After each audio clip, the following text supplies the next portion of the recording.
salut les turfeuses, salut les turfeurs, bienvenue pour un nouveau pronostic de Benoît Requin. Merci pour vos likes, pour vos commentaires, n'hésitez pas à vous abonner pour recevoir tous mes pronostics tous les jours et pour accéder à tous mes tickets pour la course du Quintet, rendez-vous directement dans mon commentaire épinglé. Ok, place au pronostic du Quintet du mercredi 23 février, direction Cagnes-sur-Mer pour le prix de Sainte-Maxime. Plat, 1600 mètres, 15 partants car le 8 est non partant. Réunion 1, course 1, indice de confiance, 1 sur 5. Petit retour sur le Quintet du mardi 22 février, il y a eu du trouble fait à l'arrivée. Pour les VIP, ce mardi, on a un ticket Quintet Désordre qui est passé, il a fait quand même 631 €. Le Quintet dans le désordre. On a aussi 2 tickets multi en 5 qui sont passés. Pareil, le multi en 5, il a payé, il a fait plaisir. Il a fait 409 € le multi en 5. Alors, bienvenue à ceux qui veulent rejoindre l'équipe VIP, d'autant plus que les tarifs, ils ont baissé. L'abonnement mensuel ne coûte plus que 24,99 € par mois. Ok, c'est parti, on commence le pronostic et on commence avec le numéro 1, Orandi. Et on écoute Ion Elare Alvarez. Orandi n'était pas bien dans le terrain lourd. Non, je rigole. Dans le terrain lourd la dernière fois, selon son jockey. Il sera mieux sur la PSF. Il court très rapproché, mais a gagné à Pau cet hiver à 5 jours d'intervalle. Il n'a pas pris dur, il n'a pas de marge, c'est pour une petite place. Alors, ce que j'en pense d'Orandi, sa situation sur l'échelle des valeurs s'est détériorée. Il vient de terminer 12e du Quintet du 19 février. Il aura fort à faire. Le numéro 2, Dantes. Et on écoute Christophe Ferland. Dantes est régulier, mais il va devoir encore composer avec le 16 en dehors, ce qui complique les choses pour le succès. S'il répète ce qu'il a fait dernièrement, cela sera bien. Alors, ce que j'en pense de Dantes, il a la pêche. Il vient de terminer 3e du Quintet du 8 février. Il tourne littéralement autour du pot à ce niveau. Il s'annonce redoutable. Le numéro 3, Oxalis. Et on écoute Guillermo Ariscureta Erosegui. Oxalis s'est très bien adapté à la piste et à l'entraînement sur place. C'est une course d'un bon niveau, mais c'est un cheval qui a de la qualité. Je pense qu'il a sa chance en valeur 38,5.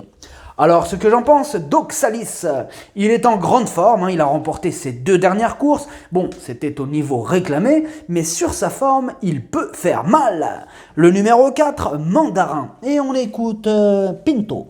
Mr. Pinto. Mandarin fait très bien la PSF. C'est d'ailleurs plutôt un cheval pour cette surface.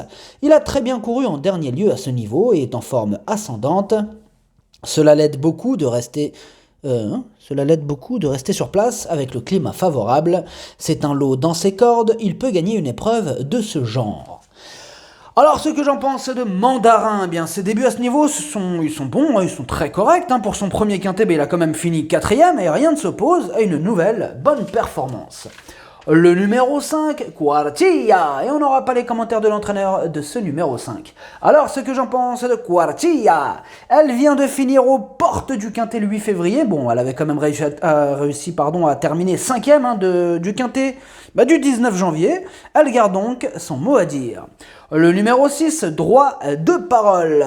C'est un comble quand on a un cheval qui s'appelle droit de parole et puis qu'on donne même pas une info sur le cheval. Non mais c'est quoi ces entraîneurs? Ton cheval il s'appelle droit de parole. Parle. T'as le droit de parole. Enfin bref, on n'aura pas les commentaires de l'entraîneur de ce droit de parole. C'est bizarre quand même. Bon bref, il veut pas de son droit de parole. Du coup... c'est trop bizarre cette histoire. Alors c'est une rentrée, on ne l'a pas revu depuis le 23 novembre. Son entraîneur nous laisse dans le doute, comme vous l'avez vu, il veut rien dire. Du coup, on ne sait même pas si elle a un peu de travail dans les jambes, on ne sait rien du tout. Voilà, on a un cheval, il est là, il fait une rentrée. On ne l'a pas revu depuis le 23 novembre, débrouille-toi avec ça toi. Voilà, c'est ça. On fait comment maintenant? Ça prend la tête parce qu'un cheval ça coûte cher. En tant que parieur, en tant que tout ce que vous voulez. Ben oui. Du coup, on n'a pas d'autre choix avec ce numéro 6 que d'y aller au feeling, avec... feeling. Le numéro 7, Wassel. On écoute Stéphane Richter. Wassel reste sur une très bonne prestation. Elle n'a perdu 3 places que dans les derniers mètres. Comme elle court de façon rapprochée, elle n'a fait que du léger au travail. Les 1600 mètres sont un peu longs, mais elle a bien encaissé... Mais si elle a bien encaissé ses récents efforts, elle se comportera bien. Alors, ce que j'en pense de Wassel, elle reste sur une 5e place et au niveau inférieur, elle va devoir sortir le grand jeu pour espérer se mêler à l'emballage final. Surtout que là, c'est un quintet, donc c'est plus dur. Le numéro 8, il est non partant, le numéro 8. Le numéro 9, Total Knockout. Et on écoute Stéphane Richter. Total Knockout reste sur une très bonne performance où il s'est montré très convaincant. Il a confirmé cela au travail depuis, me donnant satisfaction. Nous en attendons une nouvelle belle prestation. Alors, ce que j'en pense de Total Knockout, il traverse une belle période de forme, il a terminé deuxième du quintet du 8 février et il a encore une belle carte à jouer. Le numéro 10, Shyamala. Et on écoute Michel Krebs. Shyamala n'a pas été tranchante dans la phase finale dernièrement. Sans explication, on excuse ce jour-là. Quoi ? Non, pardon, sans explication ou excuse ce jour-là. Le matin, elle continue de donner satisfaction. Elle a tiré un numéro de corde correct mercredi. Elle a néanmoins besoin de me rassurer avant tout. Alors, ce que j'en pense de Shyamala, elle vient de terminer 11e du quintet du 8 février et 13e de celui du 21 janvier. C'est pas très emballant tout ça. Le numéro 11, Agapi Mia. Et on écoute Julien Carayon. Agapi Mia n'a pas démérité dernièrement. Ses chronos sont d'ailleurs très bons. Son numéro de corde tout en dehors ce jour-là a été évidemment très contrariant. Elle est 7 fois mieux lotie. Elle est restée en meeting depuis sa dernière course et tous les feux sont au vert. Un bon résultat de sa part est espéré jeudi. Alors, ce que j'en pense d'Agapi Mia, elle reste sur 2 échecs consécutifs, mais elle a prouvé sa compétitivité, elle ne sera pas malheureuse indéfiniment, possible réhabilitation. Le numéro 12, Mirage, et on écoute Christophe Escuder. Mirage vient de gagner son handicap et a été pénalisé au poids. On veut se faire plaisir et voir s'il peut encore franchir un palier. Ce n'est pas un gros quintet et même s'il vient de s'imposer, il n'a pas gagné de toute une ligne droite dernièrement. Alors, ce que j'en pense de Mirage, c'est lui, le 8e de mon pronostic, ce numéro 12. Alors, il vient d'ouvrir son compteur à Cagnes le 3 février, sa dernière victoire, du coup, lui vaut une pénalité pondérale de 2,5 kg. Bon, alors, naturellement, ça va se compliquer, et oui. Bon, c'est aussi son premier quintet, mais attention, sur sa forme, on doit lui accorder une note de méfiance. Le numéro 13, Ferretti, et on écoute Édouard Montfort. Ferretti rentre ici. Sa dernière sortie est à relativiser. Il ne s'est pas sorti du terrain lourd ce jour-là. Mercredi, il peut manquer de rythme face à des rivaux plus affûtés que lui. Il a son caractère et devrait, je pense, monter sur cette course. Alors, ce que j'en pense de Ferretti, c'est une rentrée, on ne l'a pas revu depuis son échec du 12 septembre, qui était ce jour son premier quintet et d'autres chevaux passeront en priorité. Le numéro 14, Marrakech Moon, et on écoute Jérôme Régnier. Marrakech Moon ne s'est pas trop livré, je lui mets donc les œillères. Marrakech.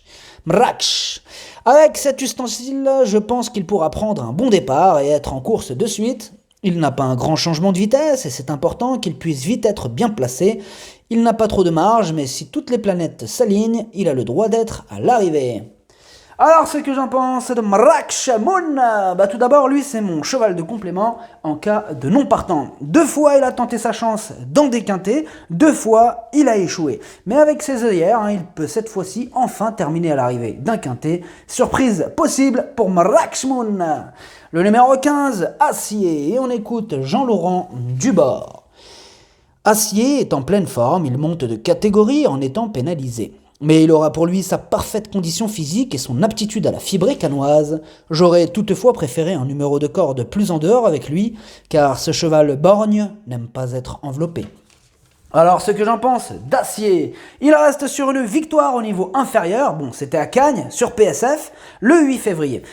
Cette fois-ci, il monte de catégorie, pénalisé au poids, mais sur sa forme, il garde sa chance au moins pour une place. Le numéro 16, Kuhubbo, et on écoute Jean-Pierre Gauvin. Kuhubbo vient de bien gagner sur ce parcours dans une course à condition où il était bien engagé. Corde à gauche, 1600 mètres sur PSF, c'est l'idéal pour lui. J'aurais évidemment préféré le voir en seconde épreuve où sa tâche aurait été plus facile, mais s'il venait à répéter sa dernière sortie, il ne doit pas être négligé pour une place, sachant qu'il s'est déjà distingué au niveau quintet. Alors, ce que j'en pense de Kuhubo, tout d'abord, lui c'est mon deuxième cheval de complément en cas de non partant. La régularité ne fait pas partie de ses principales qualités, mais il vient de prouver sa forme, il reste sur une victoire. Maintenant, comme il a le défaut de ne pas toujours répéter ses bonnes sorties, ça sera quitte ou double. Le pronostic, ça donne 9, 2, 4, 3, 5, 15, 11. Merci d'avoir suivi cette vidéo. N'hésitez pas à vous abonner pour recevoir tous mes pronostics tous les jours et pour accéder à tous mes tickets pour la course du Quintet. Rendez-vous directement dans mon commentaire épinglé. À jouer avec modération. Bonne chance. Chopez-le moi. Ciao.